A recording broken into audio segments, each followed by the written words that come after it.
All right. Well, I got as much set up as I can. Sorry, everybody out there, for the little late delays on getting going. It's always fun, like playing with technology and trying to pretend like that's always going to work exactly on time. Um, yeah, but today I'm really excited for this conversation that we're about to have with Ana Medina. She is a Reiki practitioner, works with pranic healing, journey dancing, quantum healing, life coach, sound healing, shadow work. Um, it almost feels like any sort of soul work Anna's had her hands in it in some way, and I'm really excited to get insight from her and to get some information on how we can get involved with doing work like this, and hearing from an expert on what this kind of work is, just kind of an insider scoop. Anna, thank you so much for being here and for being willing to chat with us today. How's everything going over where you're at?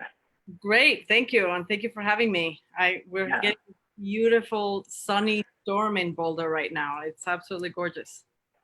Yeah, it's kind of shocked me there for a second. We get some big boomers that came through, and I wasn't expecting it.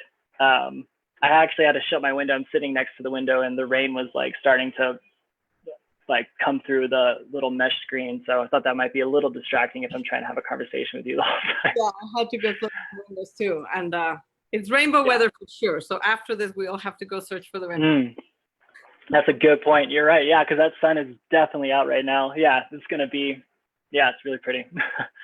Well, great. Yeah, I guess you and I talked for a little bit the other day. And I just in a few minutes of talking with you was just really excited to hear more about your story and your journey and what led you to getting involved in this kind of work. And also hearing from you, how you define this kind of work that you do and that you've spent so much energy giving to. So I guess a good place to start would just be to hear from you, where this began and how you got involved with doing, soul work and shadow work and all these different forms of working with people's mental health and emotional states. Wow. Well, it's a great story. It's a long story, and I'm going to try to make it short. I am writing a book. Oh, you are? You'll get the whole story. Nice. Okay, great. Yeah. How did it begin? I think that in some ways it started when I was really young. Mm-hmm. I had questions when I was 7 or 8 years old that I didn't think that anybody else had, and I thought it was crazy. I wanted to know where I came from or why I was here, why my family was my family, really deep questions. And I kept them to myself because I thought I was nuts. All the other kids were just playing around, and I was like, what's the meaning of life at 7? That's amazing. And then I kind of shut it down. I was really sensitive. I was also very hyperactive. I was a horrible student. My sisters were pretty brilliant at school, and I just barely made it through. And I just felt different always. We went through a lot of traumatic stuff growing up. I grew up in Mexico City. And, I won't even cover all the themes of what we went through, but it was tough. And ran away from home at 15. Wow. Had more traumatic experiences after that in the streets of Mexico City. And then eventually I was fed up with it. My dad lived in LA. My parents had gotten divorced when I was really young. So my dad lived in LA. He had been an alcoholic, and at that point he was in recovery. So I felt it was safe to just escape it all. And was this rebellion, or was this just an escape? The running away part at 15 was rebellion for sure. Yeah. Kind of just sick of it and just I cannot do this anymore. I cannot handle. I felt like there had been a suicide in the family, and I felt like I had to take care of other people's feelings at 14. And there was a lot of stuff that was too much coming at me. young. And so at 15, just part of me was like, just leave. So I did. I left with a boy, of course, you know, at 15. What you're going to do? So I had some experiences with that. But then there was a deeper part of me that felt more like guidance than rebellion. Mm-hmm. And I always wanted to play music. And I visited my dad a couple years earlier, and I begged him to buy me a flute. And so he went to a pawn shop in LA and bought me my first flute. I didn't even know how to put it together, but I had a flute. So when I ran away, I took a flute with me. It was like the one thing. And interestingly enough, I was hitchhiking at 17, 16, Mexico City. Not a great wow. But interestingly enough, I do feel like I've always had a legion of angels looking over me, because my boyfriend at the time was starting to go down the path of drugs, and there was a part of me that was like, that's not a line you're going to cross. And I was hitchhiking, and this guy gave me a ride, and I looked between the seats, and there was a case about this long, and I was like, is that a flute? Is that a flute? And he said, yes, I am the first chair of the Mexico Philharmonic. Oh, wow. Oh, my God. I mean, I'm telling you, I feel like my angels often have placed me right where I need to be. Yeah. That story could be very different if I wasn't protected. Yeah. Could have been something else in the box. Yeah, who knows? Yeah. Could have been something else. But it was the guy was a teacher, and he gave him his card, and he said, call me. And I wrote a letter to my dad way back when we put stamps on envelopes, and like it took to get there. And I begged him to send a check for me to take flute lessons, and he did. Nice. Thank goodness. And so I started taking lessons, and this guy figured out pretty quickly that I was a runaway and a high school dropout, and what the heck was I going to do with my life? Yeah. He took me under his wing, and he said, if you want to be a musician and you didn't finish high school here, you're not getting in the conservatory, but your dad lives in the States. Why don't you just go study music there? And that was like my big out of this relationship with this guy. I didn't feel like I wanted to go home to my mom at that point. And so I wrote my dad another letter, and he sent me a plane ticket. Wow. I'm curious why, like you mentioned, your boyfriend went down a path, you know, kind of with drugs and something, and you said that that was just something that you knew immediately that you didn't want to get involved with. I'm just curious, like, I guess you don't feel like you have to, but I'm curious why you didn't want to go there, or what you felt that was keeping you from that world, because that's an easy place to go, in such a vulnerable state. There was literally a deep part of me that was like drawing a line. It was almost like there was a voice inside me that was me, but not me. It was like saying, no, you're not going to go down that path. It felt dark, and it felt like, I guess I had enough wellness inside me to know that although I was escaping, although I was doing other things that were probably not the great things to do, it felt like crossing a line. Yeah. Would probably be much harder to come back from. Okay. Yeah. I mean, that's incredible that you had that awareness and that, ability to make that decision. That's could have saved you from a lot of pain and, dark times. Yeah. And I had enough pain by then. Yeah. Right. Yeah. So it was like, no, there was an inner knowing that was like, yeah, not even going there. Yeah. So I moved to LA. I studied music, and then got married, moved to Northern Virginia, had kids, became a music teacher, Spanish teacher, and eventually I did Landmark. I don't know if you're familiar with Landmark, but I did Landmark Education, which is a personal transformation program. I did that when I was 21 in LA, and that was the beginning of looking deeper at myself. So. And I joined a spiritual community in LA too. So I had both the spiritual community and this community that was like all about personal transformation. Yeah. So it was pretty young. Yeah. So these questions that you had early on of like, who am I? What is the meaning of life stuck with you, and were always a part of your thoughts, even all the way up until moving to LA and all of that? I wouldn't necessarily say that. I think that I blocked it for several years. because there were other issues I was dealing with, family stuff, school stuff, and being different, trying to fit in, and like, you know, so I blocked a lot of that out. But when I got to LA and felt a little freer, I was really attracted to, I met a philosophy professor at school. And you'll have to read in the book how I actually got into college without high school. That's a great story, but it would take us. All right. It's a great story, but again, guided. But a philosophy professor invited me to a spiritual community. I went, and like, my soul was like, yes, this is a yes. Like, sometimes my body informs me. It's like, no, you're not going there, or yes, you're definitely going there. Yeah. That was just a very clear yes. Yeah. So I did that part of the path started young, you know, when I was 21 and I did Landmark, and I started realizing, you know, I'm responsible for what I do with my life. I'm not a victim of all the trauma that happened. I can be the victim, or I can get out of victim and like take charge of my life and start healing the trauma. Yeah, that's a big shift.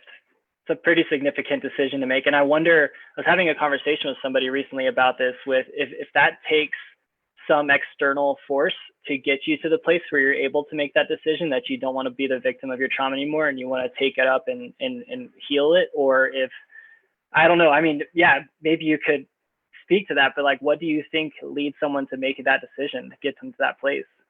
You know, sometimes the pain of being a victim becomes more painful than the pain of actually taking responsibility and healing it. Yeah. You know, sometimes people just get sick and tired of being sick and tired. Right. You know? Yeah. And then it kind of, yeah, you have to look. And the truth is, we all have ways in which we grew up, that there's trauma, there's something there. I mean, I have people that come to me that had incredibly traumatic childhoods and like horrible things happen to them. And I've had people that come to me that had beautiful, loving parents, and they have a hard time making decisions, or they don't have enough resiliency, or they, you know, like, we all have issues. So, right. You know, are we going to continue to blame our past, or are we just going to take responsibility? One leads you to healing and the other one doesn't. Yeah, from what I've seen and from what I've experienced myself, it seems like at some point this just kind of caves in on itself, and you're left with, you know, almost like this fork in the road decision of like, you know, keep going down this path of, you know, blaming others, or, you know, just like being angry, or like harboring a resentment, or suffering with anxiety, or, you know, other mental health things that come out of this, just kind of like self-abuse, or this inability to turn towards like your, you know, responsibility to be alive and inside who you are, or the other direction of like taking it up and working with it, which is really painful as well.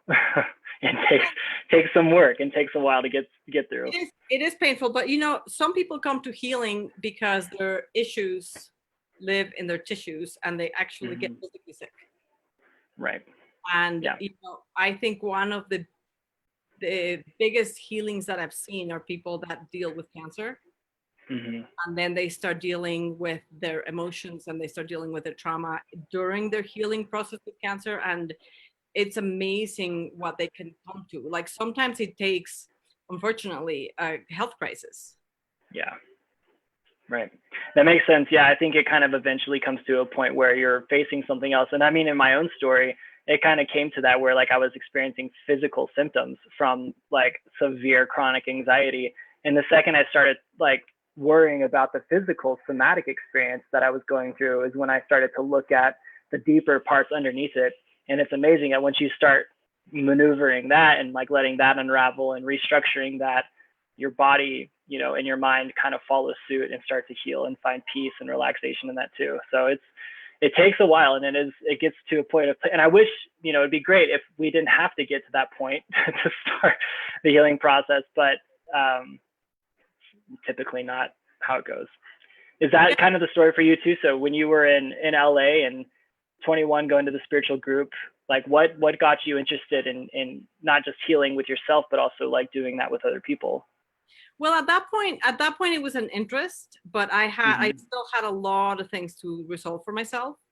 So I thought those special people over there can do healing. I can probably never do that. I don't have what it takes. I had a lot of insecurities to deal with. So I had a long journey of my own healing and 20-year marriage and raising kids. And then at some point, I think I had done just enough to where it's going to sound kind of weird, but Spirit started talking to me and start saying goodbye to the students. And I was like, where am I going? It was like, just start saying goodbye to every time I walked in the classroom, I would hear, start saying goodbye to the students. And I had no idea what I was doing next. Yeah. I mean, I didn't even know I was about to get a divorce. I didn't know that there was like a huge life transition coming my way. Enough huge life transition came my way. My husband and I separated. It was a super amicable, very conscious divorce, which was great. We worked really hard. Wow. Had 2 kids. They were the older one was headed to college and the younger one was in high school. And we had this shift, and then I ended up in Hawaii. Another great story, but we don't have time for the Hawaii story. I'm in quarantine. I have all the time in the world. Well, I did end up in Hawaii for 4 months as I was going through the separation and divorce, and start looking at myself again a little bit deeper. And then I came back to Virginia where my kids were and my ex-husband, and we were sharing a house initially because we were sending kids to college. Like the divorce was like what needed to happen next, but it wasn't like an urgent situation. So we took our time like getting to it because we had to take care of, getting kids situated. Life, right? Yeah. And interesting, that one was kind of cool because I had this idea I was going to write a book about conscious divorce. And I didn't know at this point if there were books written about that. It turns out there are, and it's great that those people already wrote those books because I didn't. Okay, interesting. Yeah, I didn't know there were books written on that. There's a lot of great stuff about that, but I had a great idea. I was like, in my mind, I knew we have to do this consciously. We have to do it in a way that is not going to be with lawyers and was not going to be fighting with each other. And something in me was saying, if you don't solve some of your issues before you go, you're going to bring that to your next relationship. So solve them while you're here. It was clear that we needed to part ways. And I remember I lived in the basement at that point, and he was upstairs, and we would meet up in the kitchen sometimes. And sometimes we would start arguing, and I would look at him and say, look, I'm writing a book about doing this consciously, and it has a happy ending. So we have to work this out. And he'd be like, oh, you're on your book. I'm like, yes, it has to work out. Yeah, right. It's like, we're going to do this consciously. I'm writing a book. It has to be this way. We have to show the world that this is possible. Okay? Right. Yeah. And so we did. And it was right at that point where I was beginning to get messages. Oh, something really interesting happened. I was beginning to feel like, okay, I need to learn energy work. I've used my hands and I've done energy for a long time, but I don't know what I'm doing. I'm just, doing what feels right, but I'd like some training. Yeah. For 2 months, every week, at least once or twice a week, I would be the next car after a car accident had just happened, and I was doing it. Really? Oh my God. That's incredible. Yeah, I was like, why is this happening? Like it was boom, boom, one after another. And I remember at some point I was like, okay, I hear you. I'm going to get trained, because I would be there and I would be guided to just do energy. And I'm like, I don't know what I'm doing. I'm just moving energy here. Hope it works. I'm hoping it does something. And my friend had studied pranic healing, and I was invited to a pranic healing info night. And I went and I learned just a little bit that night. It was just an info night. It wasn't even the training. The next day I was on the Beltway, and there was a car accident. It was a guy who I think he had a seizure or something, by himself, crashed. And then we were the next car. I was there with a friend, going to Landmark, actually, with a friend who's a neurologist. So he's an actual, and he had gone with me the night before to the pranic healing info night. Wow. So we Perfect timing. He resuscitated the guy, and he opened the door and he was helping the guy from the front, like doing actual medical stuff. And I was right behind doing whatever I learned the night before. Yeah. It was not even a training. And I was like, okay. Put it into practice. Yeah. And I was like, okay, I get it. I need to train. So I did the pranic healing training. And then I was invited to Costa Rica by a Reiki master who did an initiation. And then I did the Reiki training. And like things started showing up in front of me, like literally falling on my lap. Yeah. And in Hawaii, Dolores Cannon, and I did the quantum healing training. It sounds like you've just kind of like been riding this wave that's put you in these positions where it's just undeniable that you've had something pulling you or leading you or like pushing you to be where you are. And I can't help but feel like resentment. I'm like, what the hell? What about me? Like, I'm like over here, like stumbling along as I go, like kicking, breaking my legs, Have you read the Surrender Experiment by Zukov? What's that? Have you read The Surrender Experiment? I actually have. And that's funny you say that because I just found that like a month ago and I used some of the quotes for a project that I was doing. Yeah. Such a solid resource. Yeah. Yeah. So it's like that. I mean, it's all in front of us. Right. Totally. Like, we're so trained to think with our minds, which are great for a reason. They exist. We use them. They're fabulous resource. Yeah. But in life, we have to listen to a different language, and it's the language of the heart, because that's what's going to guide you to your life mission. Yeah, totally. And so we just need to learn to listen from the right place, depending on what we're doing. Yeah, and that's not been my strong suit in life. I learned from a really early age that you've got to control situations to get somewhere, and you've got to really like have structure and have it, you have to be in control if you're going to survive. And so I just learned to hold on to things really hard and to power my way through things. If I want this, I'm going to get it. I'm going to do whatever it takes, instead of that surrender mentality. And there's a difference in my mind between peaceful surrender and violent surrender. And what you're talking about in times of your life, it sounds like violent surrender. Like what you were dealing with when you were growing up, you weren't like, just like taking things as they came, as much as you were just moving with life as it came and enduring and working and owning and processing and all of those kinds of things.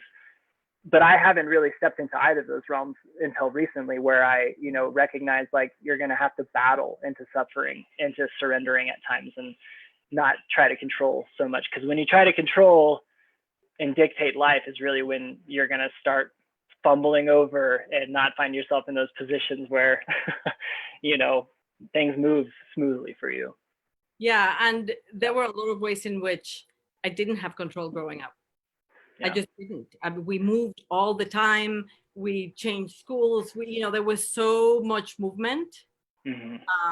I just had to go with the flow because I couldn't fight. I couldn't control any of that. Right. Yeah. And so while some people that have a very steady life learn that a controlled environment is great. Yeah. Which has its benefits, because I also didn't learn stability. And, there was a lot of things that I had to train myself. Totally. Right? Yeah, which was, my marriage. I was married to someone emotionally stable, and like he actually had a job that was stable. He was and I was scared at the beginning. I was like, whoa, what is that? Like I didn't have stability like that. And I almost literally ruined the marriage because I got scared. Like a year into it, I was like, whoa. Yeah. But he was smart enough that he said, okay, you want to leave, that's fine, but we're going to do a year of therapy. And then if you don't want to leave, you leave. The smartest thing he ever did. Well, he did things. He's a rocket scientist. So he's very he's really smart. Yeah, but that kept me in, and we have two amazing kids, and we had a beautiful marriage that after 20 years, we just needed to part. It's like when you finish a book and you get to the end and you have to put it on the shelf and move on. Right. It was that kind of ending. It was not a horrible ending or anything. It was just like, okay, it's time to part ways. Right. Yeah. So that led you to kind of step more into this world of working with healing and You mentioned, I guess I want to bring this up now, but it's funny. I actually promoted this event saying like, interview with healer out of Medina. And you mentioned, the word healer actually is like something that you have feelings about. So maybe before we get into like, kind of the work you're doing now and all of that, what's the beef with the word healer you have? My beef with the word healer is that implies that I'm doing the healing for others. Right. And so when people come to me and say, heal me, I'm like, no, you're doing the work. Yeah, absolutely. So totally. I have an amazing toolbox that I've collected over years. Mm-hmm. So, I'm like the carpenter that shows up with the tools, mm-hmm. but you get to build the table. Absolutely. And I have the tools and I'll help you out. I'll hand you the tools as you need them. But so that implication of healer, like I'm the healer, I'm healing you. No. Like, right. I've done a lot of healing for myself with a lot of other people's help and tools. Yeah. But I'm not here to heal anybody. We all need to take full 100% responsibility for our healing. Totally. Absolutely. I couldn't agree more. I'm completely in line with you. I think the word healer also just puts a lot of pressure on the support system. So like if you were supporting me through my healing and I have this vision of you as healer, like I lose my own autonomy in that. I lose my own responsibility in that. And then if you make a mistake or if I see a flaw in you and that comes crashing down, like so much of what I've just built on this paradigm of Anna, the healer, it's just unrealistic. We're humans. We're living with the human condition together and we're suffering together and we're helping and learning and sharing from each other. So yeah, I'm totally in line with you. So I'm glad that we're able to kind of put that word to rest. But I appreciate it in the context of knowing what it's meant. Like, people who refer to themselves as healers and these groups out there of healers and shamanic workers, I understand what they're saying. Like they have the gifts and the tools to bring that to people, to give them those resources so that they can find the healing themselves. So it has its place for sure. It does. I toyed around for that for a while, and finally I came up with Healer's Catalyst. Healer's Catalyst. Yeah, I like that. So I'm like, I am a catalyst. I mean, people come here and, I challenge the heck out of them and, I catalyze something in them for them to heal. So I was good with that. But I literally toyed around. I put off getting business cards for like 2 years. I'm like, what do I call myself? That's what people use and that's what people recognize. And yet I don't feel like I'm in integrity if I say that anyway. Yeah, no, that makes sense. I mean, there's something here also that I think is really important about gifts, and you've mentioned spirit a few times, and I never shy away from spiritual talks and talks of spirit. I grew up very religious and, I think nowadays I consider myself a pretty spiritual person. So that's language that I love and totally fall in line with. But I think that there's something that you have that is a gift and is something that, each of us have, strengths and weaknesses that we bring to the collective community and our conscious community that we, have our place to give, to build and support each other. And your gifts are very, they're very powerful gifts. These gifts of working with healing and working with like the deeper parts of the psyche and the subconscious, because those are terrains that are scary, not treaded very often, and don't have a lot of light, so it takes someone, I think, with gift to get there. So the title of how you work or what you do, all aside, reflecting on the fact that like you as a healer, subconscious worker, shadow worker, like you have this gift to be able to go and do that. And so I think that that's supportive for me in understanding kind of like where you're coming from, because, some people listening to this are like, well, like, what about me? Like, I don't have this life that's looked this way or played out like this, where I'm attracted to subconscious work. It's like, well, you have your gifts and your places, and this is gifts that are in this, and you know what I mean? Yeah. I do think that we come in with a life mission. Right. And that's why we have the gifts that we have to support our life mission. Mm-hmm. My older son started randomly playing the piano amazingly in middle school, like the angels like play. I was like, how do you know where to put it? You all of a sudden creating, I went to school, and it took me 2 extra years to just pass the piano proficiency exam because I piano. And he was just like blah, blah, blah, playing beautifully. You know, that's his gift. Yeah, right. When I became a life coach, it made so much sense. The tools that I was given in the coaching training, all of a sudden, like it was like the pegs and the holes all of a sudden like fit together perfectly. Yeah, right. My interest and the way that I wanted to help people, and then all of a sudden I got these tools, and I've never really been afraid of the subconscious, and I love to look at what's in there, and like I tinker. Because the way my ex-husband was an engineer and he tinkered with cars and things, I'd love to tinker with what's down there. Let's take a look. You know, and then the shadow work came later. This is another interesting story, but even though I was a Spanish teacher and I had a language academy and I wrote curriculum to teach languages, I could teach my own children how to speak Spanish. And I was like, what is up with that? And I had to really deep look, and my whole family was like, I cannot believe you would not teach her Spanish. Everybody criticized me. And I was like, I just had a really hard time. And 2012, I went to Mexico and I danced around the pyramids with the Mayans on December 21st, 2012. And something telling me to reconnect with my roots, with my roots. And my father's from the Yucatan where the Mayans are. So I have a lot of family down there. And there was something about the shadow. Something was coming to me about the shadow. I didn't even know what that was. Yeah. And I came back and someone gifted me the book by Ariel Ford. Is it Ariel Ford or Debbie Ford? Debbie Ford. The light side of the dark side of the light chasers. Okay.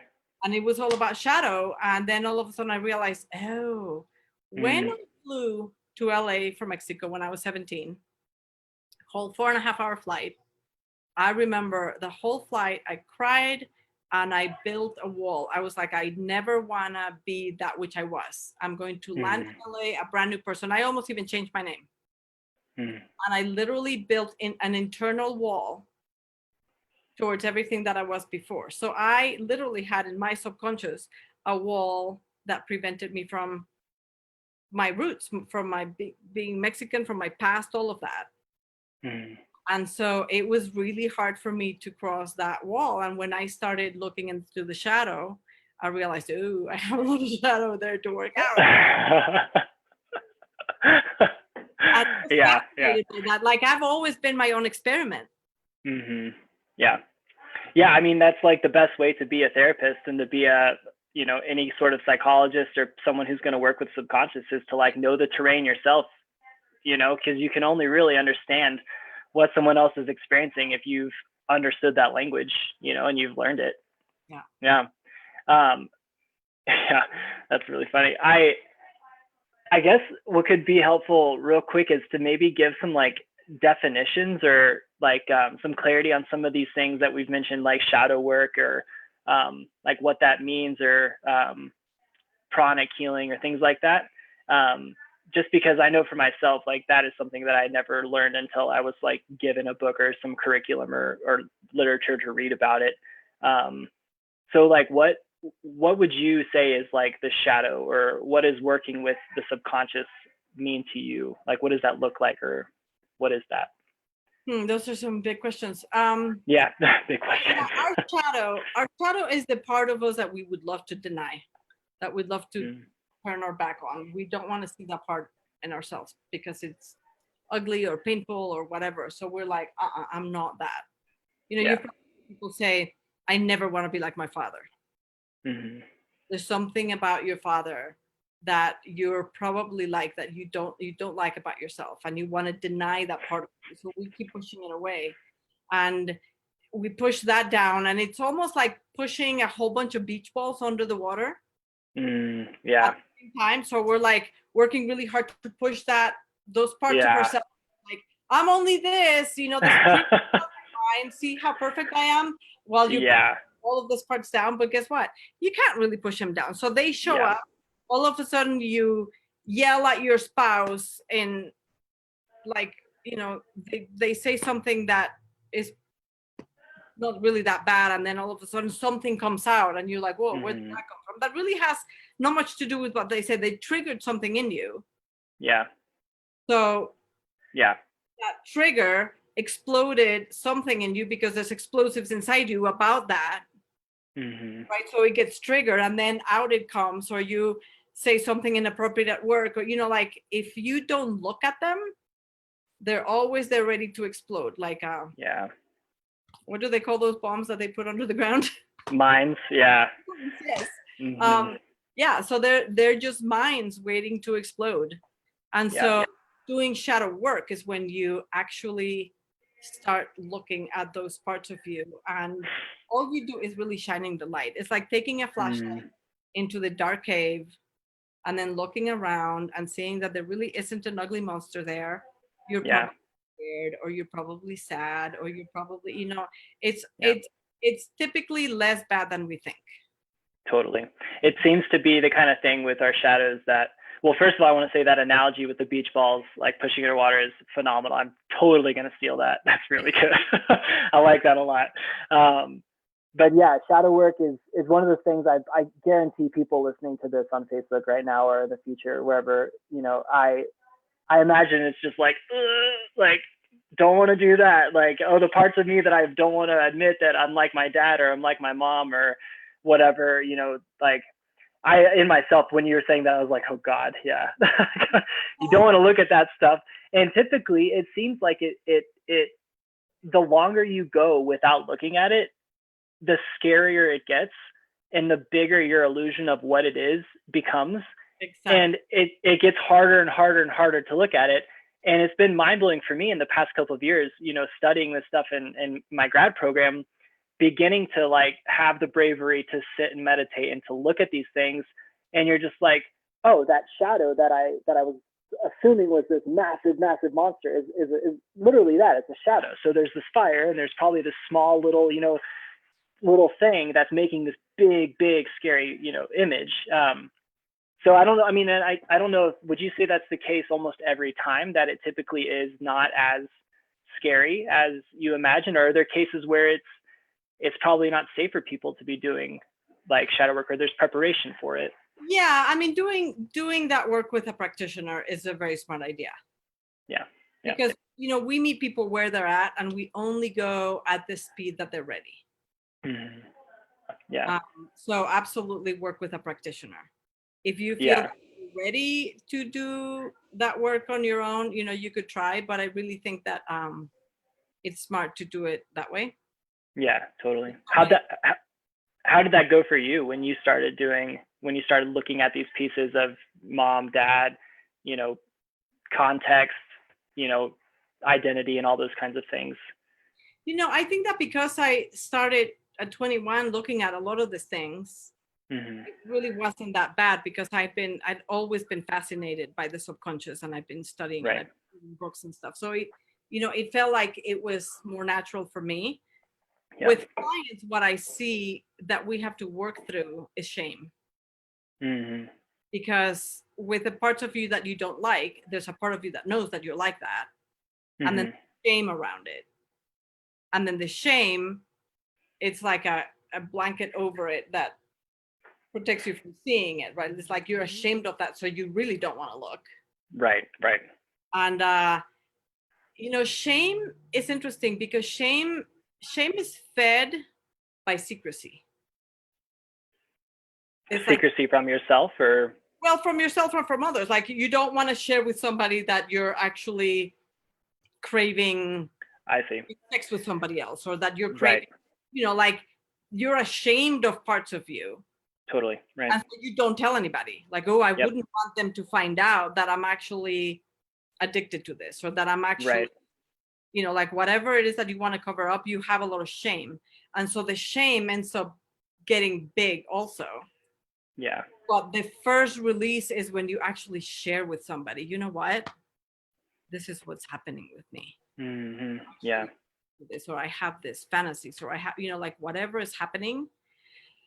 That's the first exhale, is when you share that which you are ashamed of, especially with somebody that is ready to receive it and is not going to judge you. Of course, you're not going to share with somebody that's going to go, you got to be kidding me. You're like that. Oh my God, I don't want to talk to you again. That's not the person to share with. Right. Yeah. Somebody that's going to receive you without any judgment. Yeah. Like it's a huge exhale. And then once you release that shame blanket and then start looking, then it's less painful. The shame itself makes it, like you were saying, much bigger than we think it is. Totally. Yeah. Right?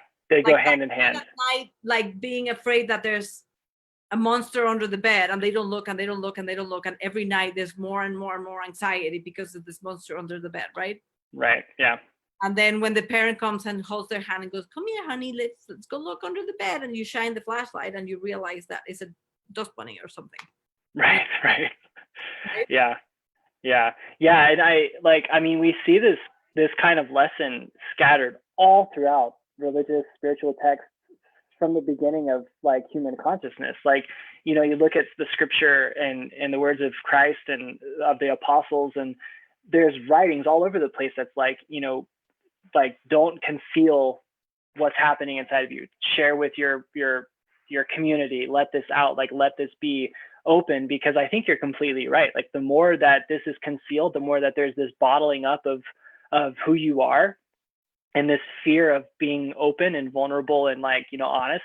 That shadow, they're cousins, shadow and shame. Like I've never really like put that together so clearly before. So I thank you for that. But that's really like sticking with me, that these kind of build together. And this, we don't really need to go here, but I'm kind of thinking like the meta narrative of humankind, like when we first were evolving, we weren't really that ashamed of much, like we kind of were just eating, hunting, having sex, like, just existing as animals.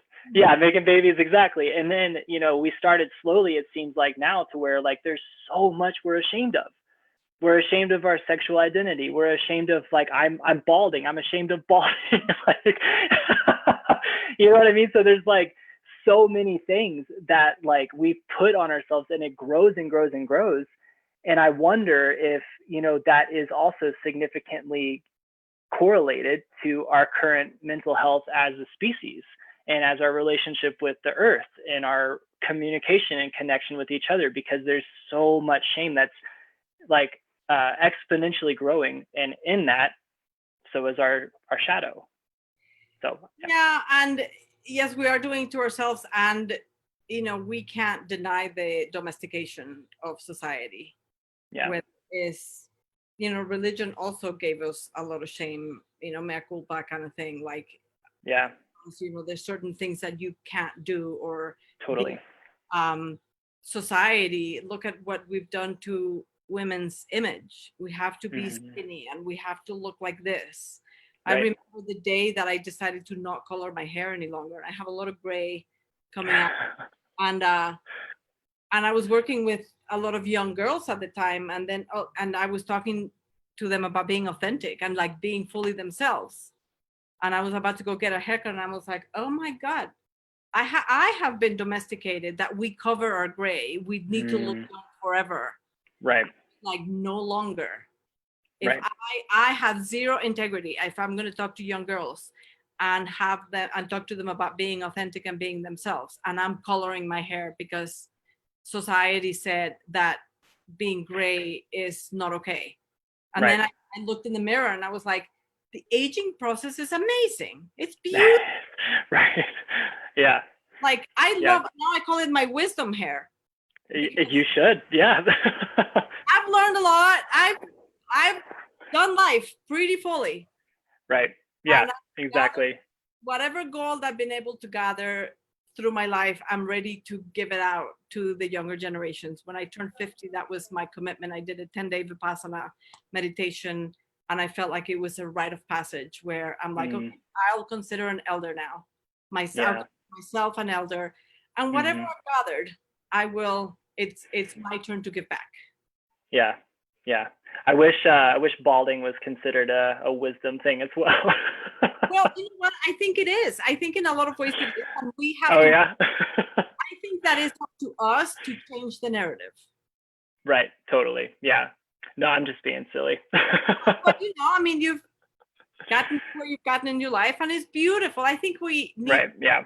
need to make however we look normal. Right. Absolutely.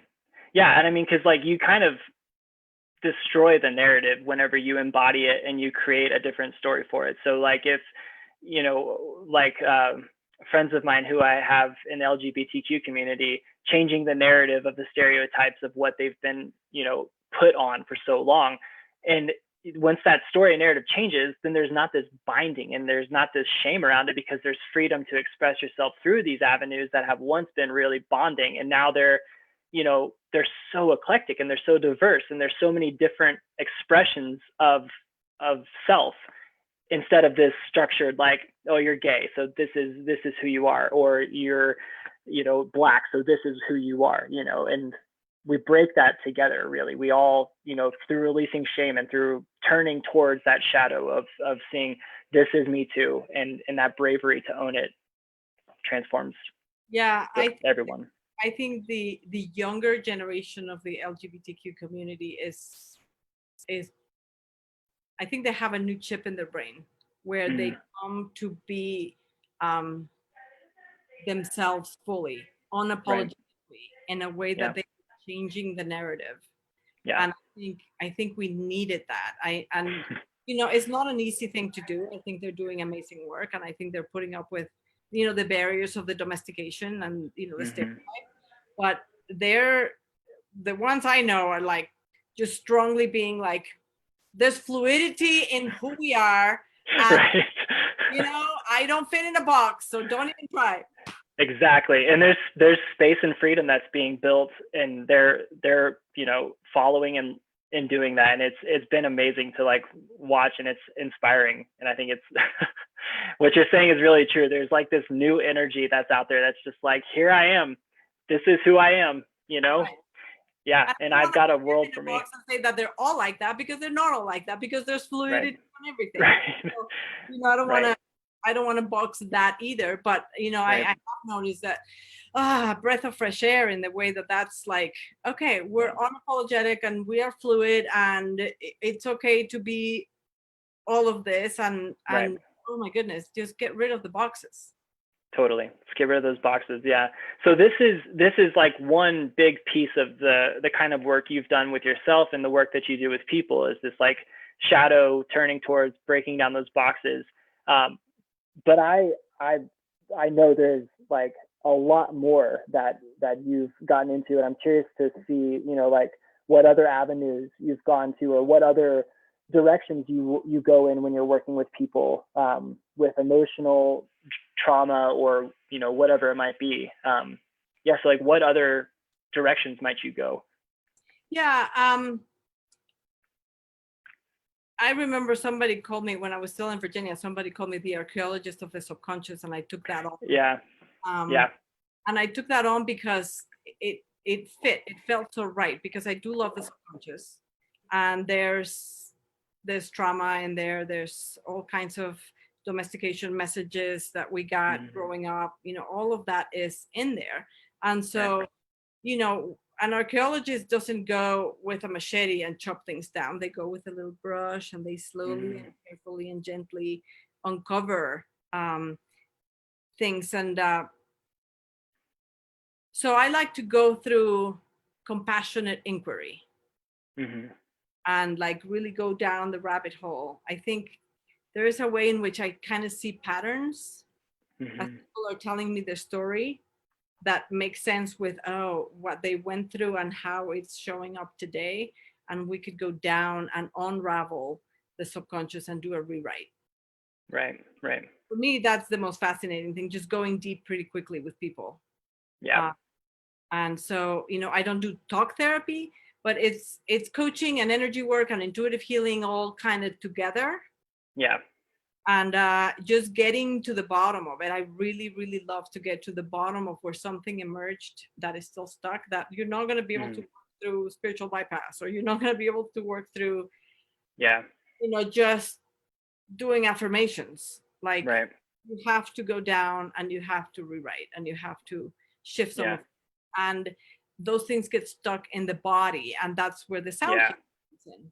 Right, exactly. That was what I was just about to bring up, was like, so how do you kind of work with it when people get stuck, and that's where you're going. So that's great. But yeah, like what do we do when, like, if you and I were working together and you use your little tool and you poke something that is not, but I'm like, okay, that's way too much, and I get flooded, or, you can tell that I'm getting dissociated or whatever. It sounds like sound healing is one of those methods, but yeah, like, so what would you do there? Yeah. So with the dissociation, which is a natural response of trauma, we take a few steps back. I gotcha. Yeah. We get to safe ground again. Mm-hmm. And then, I make a mental note of what triggered it. Mm-hmm.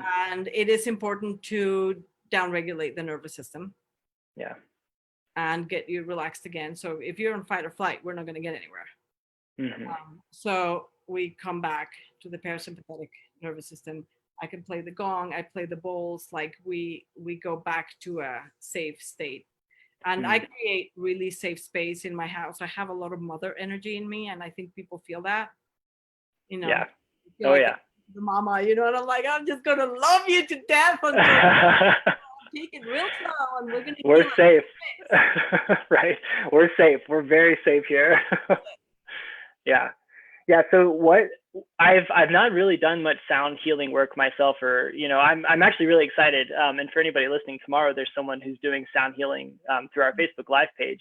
So I'm really excited for that. But if you could, like, give me a little understanding of, like, what is happening is it like the sound waves, or just I don't even know where to begin, like, with what's happening. So what is happening? Well, yeah, we are made of energy. We are frequency. Mm-hmm. Every part of our body, every organ has different frequencies, and we have energy stuck in our tissues. Yeah, we have energy stuck in different places. All the trauma that we haven't dealt with, emotions we haven't dealt with, things that we've covered up, things that we come home from a really hard day at work, and instead of, like, dealing with what's showing up, people have a drink, or there's ways in which we just stomp things down. Well, guess what? Guess where they're ending up? Yeah. So they're not just disappearing; they're going somewhere. It'd be nice if they went somewhere. Or you fight with somebody, and you're like, just forget it. I don't want to talk to you. And then you built resentment. That's somewhere. Yep. The sound waves are helping move that energy through. Gotcha. And rebalancing your system. Mm-hmm. It's like retuning it, like you're tuning a piano. Mm-hmm. The gong especially has a way of being like a rototiller, like it helps you release a lot of stuff. Yeah. And I'm pointing over there because they're right there. You probably don't see them. Don't see them. The metal bowls are tuned to the ohm, which is the frequency that we recognize in the oneness of where we came from. Okay. So, we are a piece of the divine. Mm-hmm. There is a part of us that is whole and perfect. Absolutely. Yeah. And the bowls have a way to kind of bring us to that remembering. Okay. And so do they have different frequencies in themselves for different energies you're trying to move? So, like, if I, my response is to freeze, and you can tell that I've, like, dissociated, and my anxiety plays with me, just like really like panicking that way. Would you do a different sound work with that person, as opposed to if my portrayal of anxiety was manic, panic, fight, or flee kind of energy? Or are they kind of all synonymous with how they work? That's a very interesting question, and I'm not sure if you're gonna like the answer, but in the sound healing trainings that I've done, they teach that the root chakra is a C note, and the second chakra is a D, and the third chakra is an E, and so there's different notes for the chakras. Right. Okay. I have worked a little bit with that. Mm-hmm. But I've kind of put behind my actual training, and I just tune into the energy of that person and allow the bowls to call me. Yeah. So I can't tell you that it's a prescription, like, he's right now, so I play those two bowls. Yep. It's like that. It's like I think the biggest tool that I have that has nothing to do with all of the training out there is the ability to be present in the moment with a person. Absolutely. And that's a huge tool. That's a massive tool. So if I can do that and I can sit right there and just be still, then I'll grab a mallet and then the bowl starts playing itself through me. Right, exactly. That's so funny that you answered this question that way, because last week when I was talking with Sarah, an herbalist, one of the questions we were talking about was kind of like the intuition of plants and like being called by, you know, what they're speaking to you with, like, you know, just being intimate with them in that kind of way. And, you know, I asked that question of like, well, what about this Western side of this prescriptive piece? Like, okay, so you're anxious, hit the D note on the gong, you know, like, it's really funny that my question is so like wanting that structure, because that's what, you know, I'm a product of my culture, obviously. And so that is what the question is here, is like, okay, so if I'm feeling this, what sound should I hear? It's like, that's not really how this works. It's not so, and that drives our Western minds just bonkers. Like, it drives me crazy, because I'm like, well, what gong do I go buy? You know, because like I need the right one. Right. But what you're saying is so true. We need people like you, and we need to ourselves learn how to tune into that intuition, into that that energy of like what is calling to us, because we're always riding waves, and we're always intact with movement and with energy, and we can learn how to learn that language and move with it, you know. And I'm really inspired by people like you and Sarah who've grown that muscle to be able to just be so present and know this, like you just said, this gong is playing me, or this bowl is playing me, and I'm just holding the mallet. And I love Sarah, by the way. She's my daughter. I mean, not my physical daughter. Right. She's definitely my adopted daughter. Yeah, she's great. That conversation was mind blowing. I still have so many things I'm thinking about. Actually, the other day went out and harvested some dandelion root and sent her a picture. I was like, "You've inspired me. This is so amazing." I had this massive, like, foot-long dandelion root that I literally spent an hour digging out of the ground in my front yard. I was like, fingers in the earth, like, what the hell? This thing is deep. They're like so hard to get out of there. Perfect. So yeah, very inspirational. Yeah. She and I think a lot of the same way. Yeah, good. Yeah, I mean, I can totally feel that.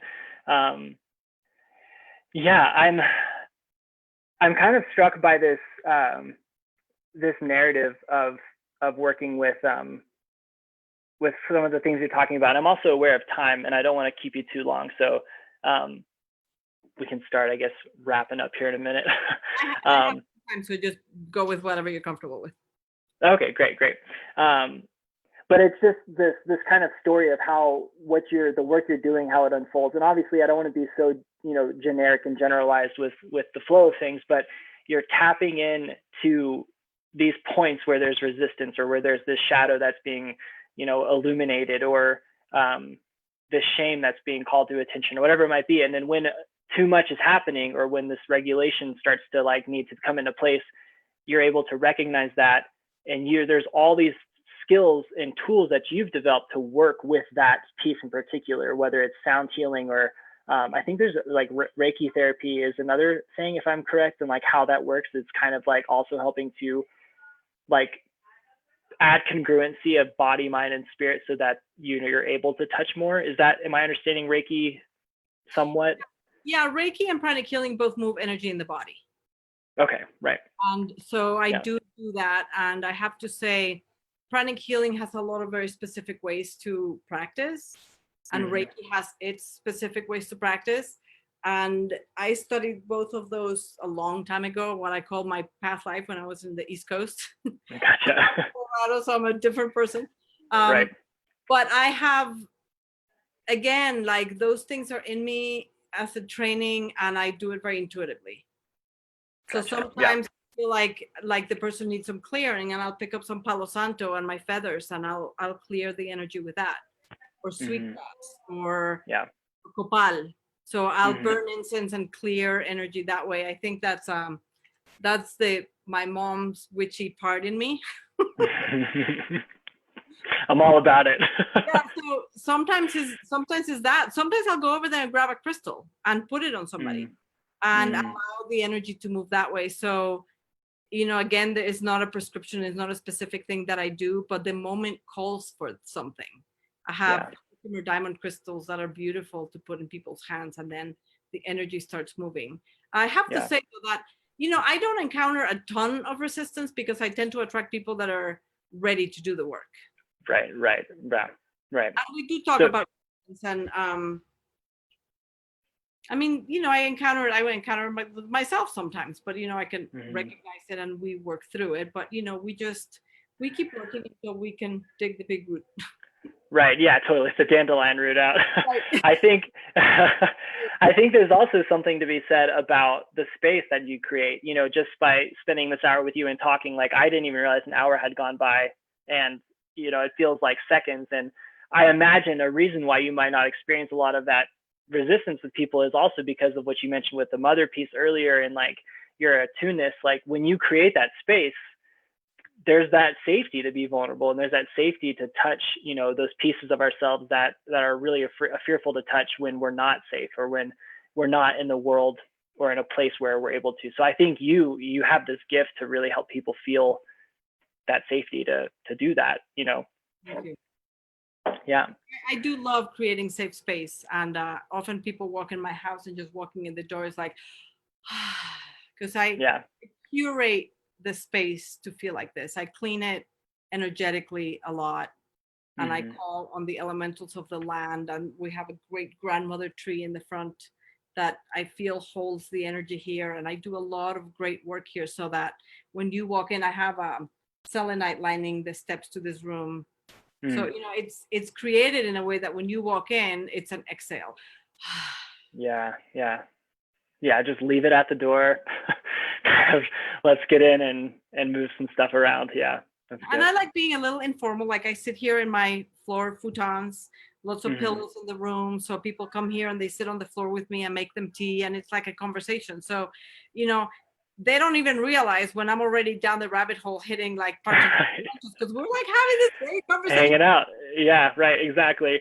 Yeah, I know I've had therapists, and I've been in situations where I'm like trying to get deep and talk with somebody, and like I'm in a library meeting room or something with like metal chairs, and it's just like, not only am I battling my subconscious and resistance of going somewhere, I'm having to battle my context in this miserable, horrible chair you're asking me to sit in. So yeah, space is huge. It really is. Environment really, really makes a difference. It does. It really does. Yeah. And I mean, there's so much research, and, for our Western mind, or my Western mind, I guess, like there's so much research that backs that too. So if people want validity, it's there. Like, having images, even like just pictures, if you don't have a window where you can see outside, just an image of nature, like, does so much for the healing process physically, like in hospitals and stuff. And yeah, your environment and where you're sitting. I mean, and so that makes me really, sad, and think about people stuck in office spaces or cubicles or fluorescent lights. And I mean, we can go down a rabbit hole of bad environments, but they're out there. So I think paying attention to that is really, really important. Yeah. I don't want to take up too much time, especially for people listening as well, but I do just kind of want to, hear like how people might be able to start, doing this kind of work with themselves. If people are listening to us and are inspired by you and by what you're bringing out, like maybe, like what would be like a good first step to like kind of allowing themselves to see the shame and see the shadow. And then I also want to talk a little bit how they can find you, and, some of the offerings you mentioned to me about, what you're wanting to put out there as well. But yeah, maybe that first part, just kind of what was a good place to start with this stuff. Yeah, that's an interesting question, especially right now during right. Yeah. I think we're being given an opportunity to see that in ways that we had no idea. And we're stuck at home with not a lot to do. I mean, a lot of us are working from home, but there's more time. There isn't as much social interaction. There's all of a sudden we are meeting ourselves every day. Right.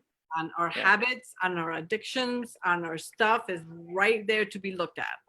And so if people are watching a lot of TV or getting themselves distracted with a lot of stuff, my first recommendation is just take a pause. And I think the first step is being willing to be uncomfortable, which is not an easy thing for a lot of people to do. Right. Yeah. Looking at yourself is going to bring some discomfort. And so just be willing to be uncomfortable, and be willing to let go of some habits that are maybe not so good, that are probably preventing you from seeing some things. Yeah. And just being in the silence. A lot of people say, oh, I can't meditate because, I have the monkey mind and all of that. Yeah, we all have the monkey mind. But just sitting and journaling, going outside and putting your feet on the earth and just listening to yourself. Just spend a little bit more and more time with just yourself. And if there's something uncomfortable about that, be willing to sit with the discomfort. Right. Yeah, that's huge. Good first step. Good first step. Yeah. Because then you start to build that tolerance of touching it more. And I think there's something really beautiful about touching that and being like, okay, that's a lot. And, go take a hot bath or something, like really come back to that place of Selah. And you know what they say, growth starts at the edge of your comfort zone. And you don't have to go from your comfort zone all the way out here. You go from your comfort zone, take a little step. Right. Look around. Take a step back. And then maybe 2 little steps the next day. Look around, little by little, like make it safe. Yeah, absolutely. And, going out of your comfort zone doesn't feel safe, but like build up just the way that you would build your muscles if you're going to start working out. You don't get, 100-pound weight. You start with or whatever. Totally. Yeah. I'm the kind of person who typically goes for the big 25-pound weight immediately, and then I tear a muscle. So I've had some problems before going too hard too quick. So I've learned to go take it easy and go slow, because it's a lot. Well, it's like the tortoise and the hare. Yeah, exactly. It really, that story will preach. That's what my stepdad used to say. That'll preach. Nice. Yeah. Well, yeah. And so also, how, can people get in touch with you if people are wanting to work with you or find you out in the world? And then also, if you wanted to mention, something you wrote in an email to me, like the offering of, forget exactly what it was, but yeah, how can people get in touch with you? Yeah, well, my website is under construction right now. I'm working with an amazing marketing person. So it's the Well of Wellbeing, but if you go there, it's an old website. You could still find some information about me, but the best way to contact me is to email me directly. Okay. My email address is Anna with one N, A-N-A, at thewellofwellbeing.com. And I'll add that to the show notes too, so people can have access to that. Yeah. Yeah. And, I have a little bit of space in my schedule for new clients. And I thought if people wanted like a breakthrough session, like half an hour of I have this issue, or just needing some advice or something, if they're curious to work with me, I'm willing to give 10 people a half-hour breakthrough session for free.